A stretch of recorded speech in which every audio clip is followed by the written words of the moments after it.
आज सुबह से ही निर्मला सदन में चहल पहल है। निर्मला जी के पोते साहिल का 12वां जन्मदिन है। निर्मला जी की खुशी का ठिकाना नहीं है। सुबह से रसोई घर में बन रहे तरह तरह के पकवानों की खुशबुओं ने पूरे घर को अपने आगोश में ले लिया है।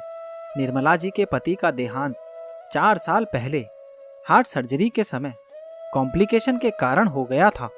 निर्मला जी के साथ उनका बेटा ऋषभ, बहू अनीता और पोता साहिल रहता है।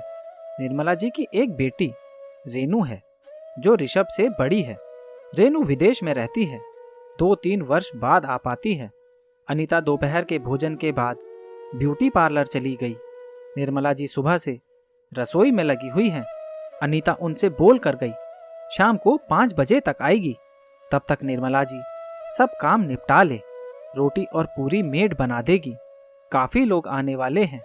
साहिल के दोस्त, अनीता और ऋषभ के दोस्त व उनकी फैमिली को भी बुलाया गया है। निर्मला जी ने पाव भाजी, दम आलू, पनीर टिक्का, शाही पनीर, छोले और मटर पुलाव, खीर, हलवा सब तैयार कर दिया। घर सुबह मेड ठीक ठाक कर गई थी।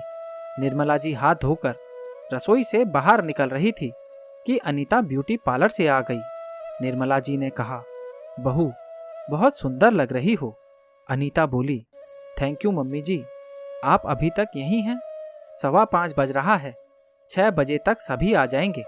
निर्मला जी बोली, अच्छा बहू, मैं तैयार हो जाऊं?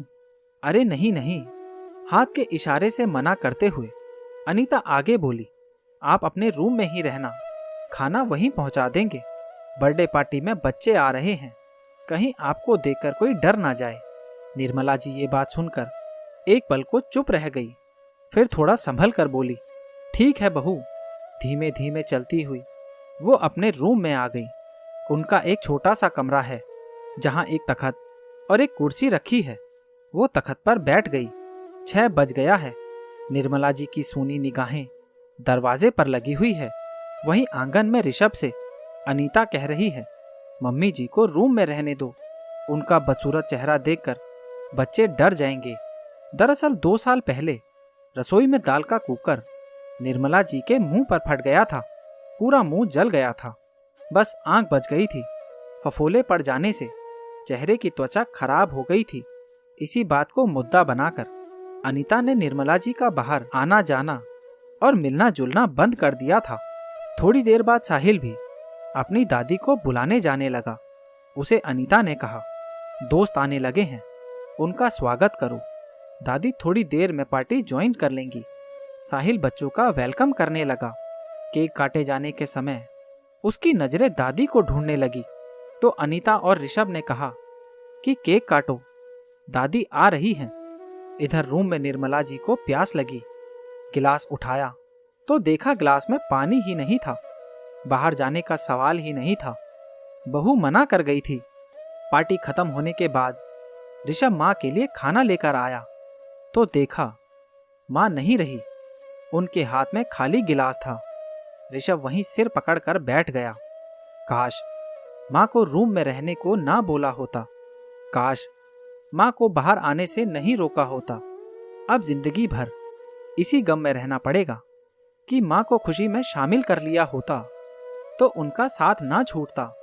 काश अनीता ने जब माँ को जल जाने पर उनको बदसूरत कहा और बदसलूकी करनी शुरू की, तभी अनीता को रोक दिया होता तो आज दिन कुछ और होता।